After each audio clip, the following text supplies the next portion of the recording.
Olá, alunos, tudo bem? Sejam bem-vindos a mais uma aula do professor Roberto de Geografia e hoje nós vamos ver não uma, mas duas regiões, região Sudeste e Sul, e o seu processo de ocupação, ok? Vamos lá? Então, vem comigo. Bem, alunos, vamos começar com a região Sudeste. Vamos lá.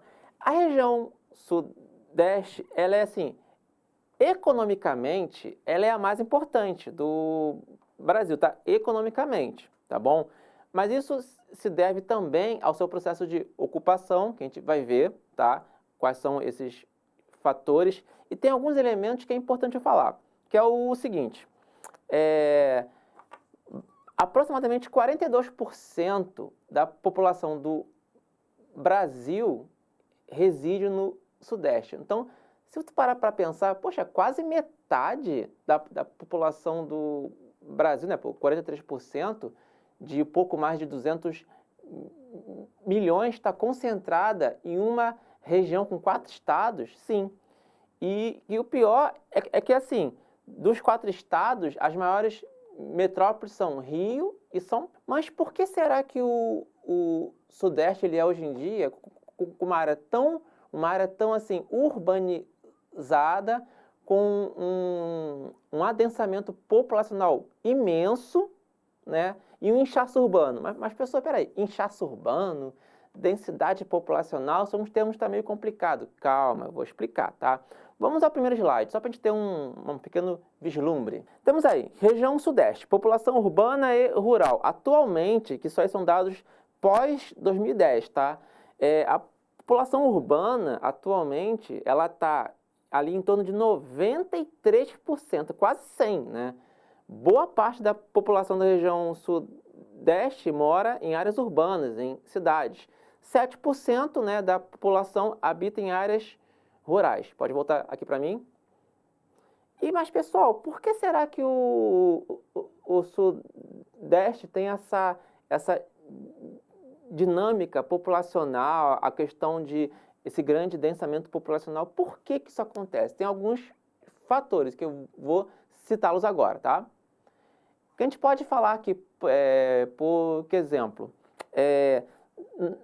nós temos a corrida pelo ouro na região das Minas Gerais, né, durante o ciclo do ouro, que pessoas de várias regiões, né, do país, no período da colonização portuguesa, elas vieram ali para a região Sudeste em busca de explorar esse ouro, né, que até pessoas também de outros países, portugueses também vieram. Então, esse é um fator, né? Isso provocou um certo aumento populacional. Mas, voltando aqui ao Sudeste, a gente pode falar aqui, por exemplo, da colônia italiana, que foi muito forte em São Paulo. Com outro fator que contribuiu bastante para a questão da ocupação da região Sudeste foi a migração interna, sobretudo de migrantes nordestinos que vieram ao Sudeste em busca de emprego, né, melhores condições de vida. Então, ali durante o período da década de 60 até 80, a gente teve um grande fluxo de migrantes internos. Vou mostrar isso no próximo slide. Aquelas setinhas mais fininhas, né, você vê ali, veio um pessoal do Sul, veio alguns imigrantes da região Centro-Oeste e Norte. Porém, o grosso mesmo desse contingente populacional veio da região Nordeste, você pode ver ali. Mas por que foi nesse período? Porque foi nesse período, pessoal, que ocorreu a intensificação do processo de urbanização e de industrialização. Saiu do Brasil. Só que o problema é que esse processo ele se concentrou, nesse período, no Sudeste. Então, a região Sudeste acabou concentrando vários investimentos, né, da questão da indústria, né, dos setores públicos e também privados na área urbana, e isso fez com que pessoas de outras regiões do Brasil viessem para cá, viessem para a região Sudeste, sobretudo Rio e São Paulo, que isso ajudou na questão dinâmica da ocupação do território da região Sudeste, porém também trouxe alguns problemas. Vou mostrar aqui mais alguns slides para ilustrar para você. Vamos lá, próximo slide.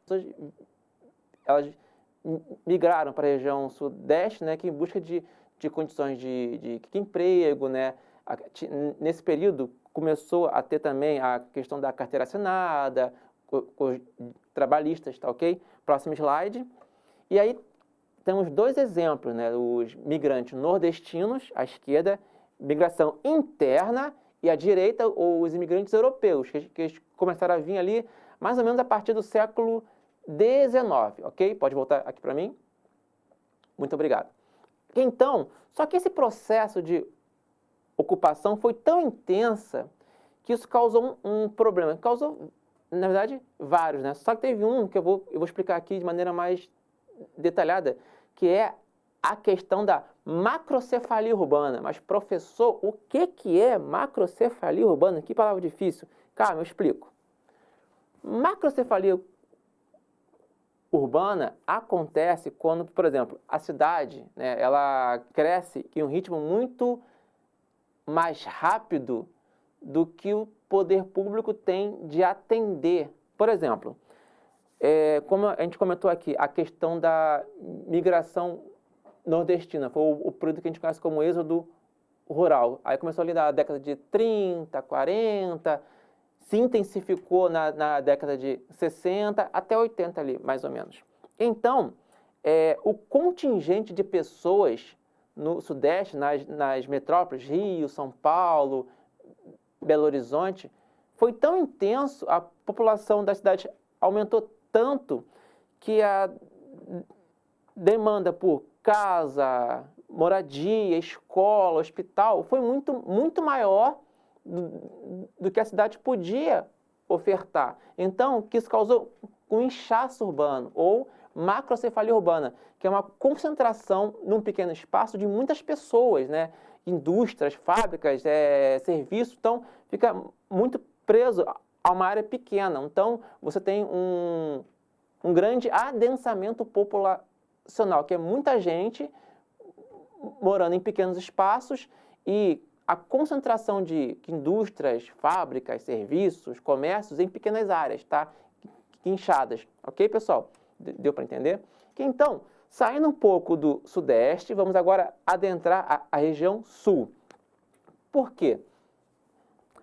A questão da ocupação da região Sul, ela é um pouco diferenciada. Como assim? Ó, fica de olho, hein? Fica de olho que o Roberto vai explicar. Como é que eu vou explicar para vocês que entenderem? A região Sul, durante um bom tempo, lá no período da colonização portuguesa, século XV, lá, foi uma área meio que esquecida. Meio esquecida. Mas, pessoal, por quê?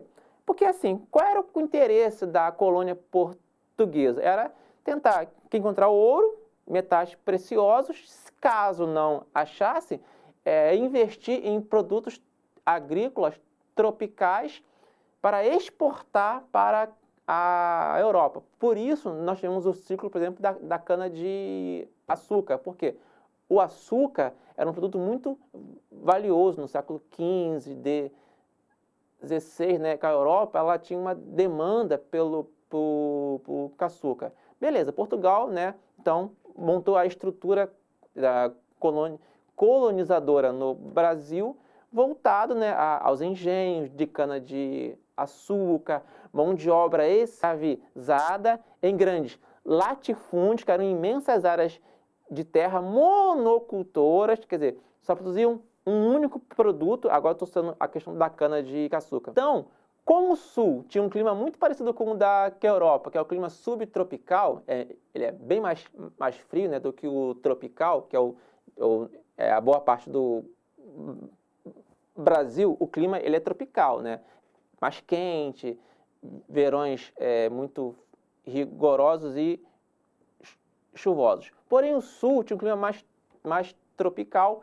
Aparentemente, não tinha ouro, nem metais preciosos e não tinha um clima que era bom para esses produtos tropicais. Então, ficou meio que esquecido. Porém, tinha o perigo de outras nações europeias da época, como, por exemplo, Inglaterra, a França, a Holanda, que agora é Países Baixos, tá? De invadirem ali onde hoje é a região sul do Brasil. Aí Portugal falou, pô, opa, peraí, tem que cuidar dessa área. Mas a gente vai fazer o quê?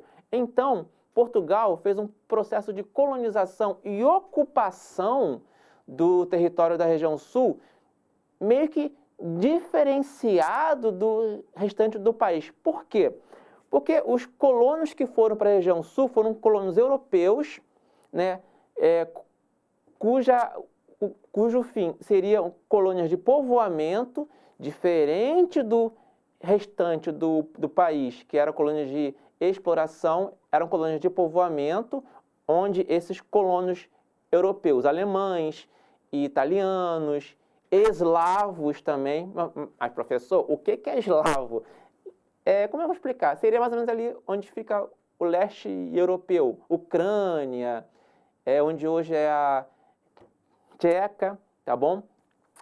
Tranquilo. Então, teve essa ocupação e essas famílias de colonos europeus que foram para o sul, eles desenvolveram minifúndios, né? A maioria com mão de obra familiar, só que para o abastecimento interno e não externo, tá ok? Então eles produziam o couro, o charque, que seria mais ou menos a carne seca, tá ok? Mas aonde mais ou menos se encontra esses colônios? A gente vai ver isso no quadro. Vamos lá? Bem, alunos, temos aqui o mapa da região sul, ok? Temos aqui a legenda, né, onde as cores simbolizam os tipos a origem dos colonos, tá? Então aqui temos aqui, na parte aqui azul, a colonização eslava, né, como eu falei, leste europeu, tá? Ucranianos, os tchecos, esses países. Então, eles ocuparam aqui essa área aqui do Paraná, tá? Só que nós também tivemos uma boa parte desses colonos vinham da Alemanha, então era a colonização alemã, que eles estão aqui basicamente aqui no litoral de Santa Catarina e também trechos aqui do Rio Grande do Sul. Inclusive, os colonos alemães têm uma cidade que ela é conhecida como a cidade mais alemã do Pomerode, essa cidade aí, tá? Onde ainda hoje se fala o alemão por boa parte da população, tá ok? Pode voltar aqui para mim. Então, temos também os colonos italianos, tá? Esse tom aqui mais salmão aqui, tá bom? Ele se encontra aqui, boa parte no Rio Grande do Sul, tem também um pouco aqui em Santa Catarina, e os italianos, eles fundaram algumas cidades famosas, entre elas a cidade de São Bento, Joinville, Bento Gonçalves. E também, pessoal, é interessante falar o seguinte, temos aqui uma parte de colonos mistos. No Paraná, nessa areazinha aqui, na cidade de Foz do Iguaçu, temos uma colônia árabe, tem até uma mesquita. Vou mostrar ali no slide, tá vendo? Tem essa mesquita muçulmana ali em Foz do Iguaçu. Também temos colonizações espanholas, tá bom? Pode voltar aqui para mim.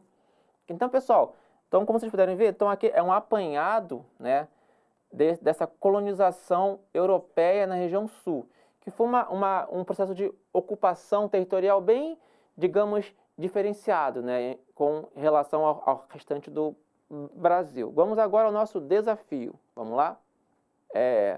Um fator responsável pelo aumento populacional da região sudeste, sobretudo nas cidades de São Paulo e Rio de Janeiro, foi: opção A, abolição da escravatura; opção B, migração nordestina; opção C, ciclo cafeicultor. Tempo.